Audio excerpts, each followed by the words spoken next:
There was a boy named Jack and a girl named Jill. They were both brother and sister. They were both instructed by their parents to get some milk at the market since they ran out this morning from eating cereal. Jill put on her blue coat as Jack got his hat. Jack was all ready to go, but his mom said she had 3 pairs of shoes to wear. Eventually she decided, and off they began their adventure to the market. Along the way, the dog street and the meat runs it. Knowing well that they needed to be home soon before it got too dark out, he left alone. Jack helped them and says, "Wow, let's look clean." Jill comments, "Yeah, I could just grab one and eat it." They finally made it to their time for supper, and at the dinner parents about their small adventure to the market.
Everybody, your child doesn't look autistic. How many times have you heard that?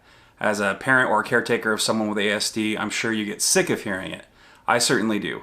So it's kind of a catch-22 when you have a higher functioning kid, because a lot of times they pass as normal. We're going to talk more about passing, but they look normal to others, they behave normal. Maybe they've got a few sentences down that they've scripted, they've memorized how to first initiate contact between people. So when people see your kid, they're like, "Oh, they seem fine. I would have never guessed they're autistic. Why did you say they're autistic?" Or maybe they doubt you, or maybe they're just trying to be nice, like, "Oh, he's not that autistic. I mean, like, it's not that big of a deal, right?" So they try to downplay it in order to be nice. Well, even when they're trying to be nice, it actually undermines a lot of what we feel as parents. ASD, we're not offended. I don't like the offended generation. I've told you guys that in other videos. In a way, it's just, I don't know what the right word is, belittling or unfeeling or unsympathetic, but it just makes us feel like you really can't relate to us because you're just like, "Oh, your kid's not that autistic." So yeah, in short, we feel invalidated, like people don't get us. Again, sometimes the motives are good and people are trying to be nice. Sometimes it's just because people don't believe autism is real, or that the vast majority of people who say that autism is out there, like they think 90% of it is just made up, like we're just self-diagnosing. And by the way, all 3 of our kids have been professionally diagnosed by psychologists, social workers. I think we had a neurologist in there, PhDs, so on and so forth. So this isn't something we're just pulling out of our hat. We wanted to make this video to help others who have maybe said the same thing themselves. And so maybe you're receiving this video from a family where their kid says they have autism, and maybe you're a little bit doubting or skeptic, or maybe you just want to have more answers to your questions. I think the main reason why people think that certain kids aren't autistic is because they're used to seeing autism portrayed a certain way in the media, on YouTube videos, even for sure. Especially with severe autism. So they see people in wheelchairs, they see people biting themselves, people screaming. I went to one church in California. We were just traveling, walked in, and I heard the screaming and immediately went towards it to see what was going on. And there was this girl biting herself, all over the arm. She had just bite marks everywhere, screaming. And I asked the mom, and I was trying to be nice, from one autistic parent to another. I'm like, "So I'm assuming your child has autism. Is there any way I can help?" And she almost gave me this look like, what was the giveaway? Like, was it the bite marks? Was it the screaming? And not every autistic kid is like that. Not every autistic person is like that. That's why they call it a spectrum. Obviously, you probably heard that before.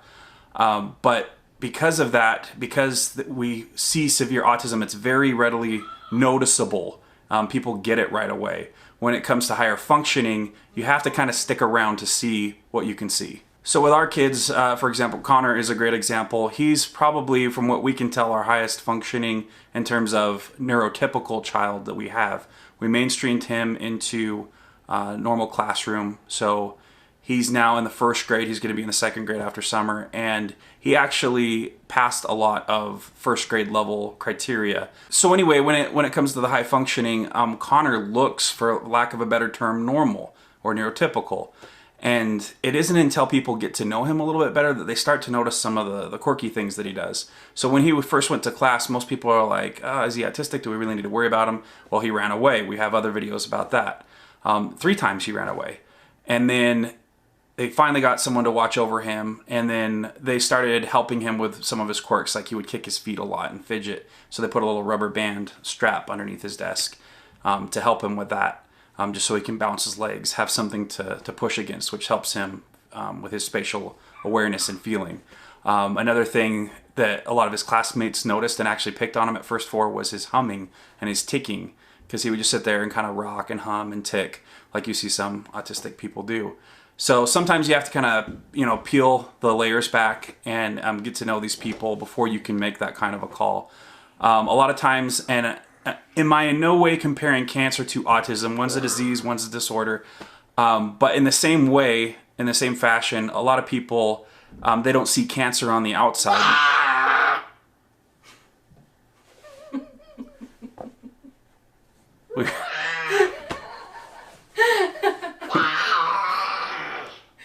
Apparently there's a velociraptor. So that's obvious. At least I hope it's obvious. No.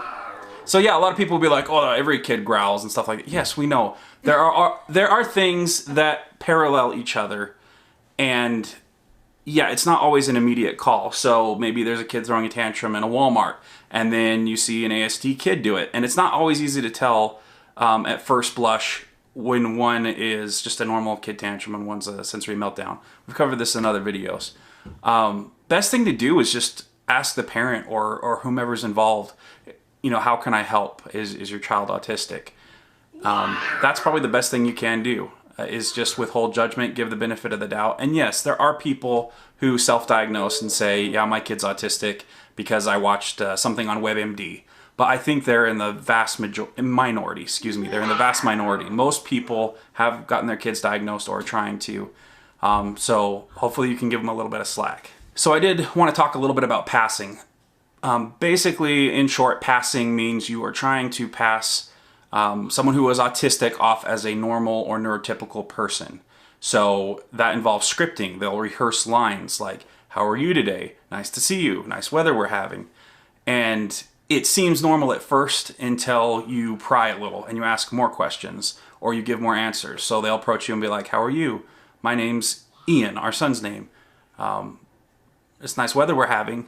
And then you say, "Yeah, it is nice weather we're having. I heard down in Southern California, they've had 5 months worth of sunshine and no rain. What do you think about that?" And then they'll be like, "I like T-Rexes." And so you're like, "Wait, what? This has nothing to do with the subject." So as you pry a little further, as you get more into it, you'll start to notice that something's a little off color. And yes, sometimes with higher functioning kids, you can see issues at play. We've shared many different videos about stimming and clicking and humming and things like that. Little indicators for you that you can see that help you understand that something's going on there with someone with an autistic mind versus how they are normally. Sometimes they're just calm and they just look like normal little kids and there's nothing wrong in their lives. So it just takes some time, especially with higher functioning kids, getting to know them. So yeah, there is some controversy as to whether or not passing is a good or bad thing. I think it depends where they are on the spectrum. As we've said many other times, it's good to have a compromise, especially with higher functioning, where you can learn, neurotypical behaviors and people who are neurotypical can learn autistic behaviors. So there's kind of a happy medium, a middle ground, or meeting of the minds, kind of like learning 2 different languages so you can communicate better with people. So yeah, a lot of people are like, no, you shouldn't force autistic kids to pass. But I don't think it's really about forcing anyone to do anything. It's just a helpful thing, again, like learning another language.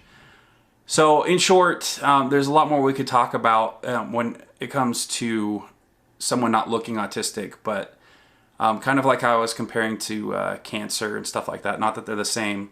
You know, one's a disease, one's a disorder. But you can't always see what's going on in the inside. So like with cancer, someone might be in stage 1 or stage 2. Or maybe they're wearing a wig and they're in stage 4 because all their hair is missing. And they just look normal to you, but inside they're suffering. Same thing with autism. They might look normal at first blush, but something is going on inside. And you might not see it, but it doesn't mean it isn't there. You can't see pancreatic cancer, doesn't mean it isn't there. So I hope that was helpful. Let me know if you have any comments or questions. If you've had any experiences where people said your child doesn't look autistic, I think we've all had them. Some of them are kind of funny stories. Some of them are very sad stories. But want to hear them all. And appreciate you guys watching this video and spreading more awareness about autism and especially about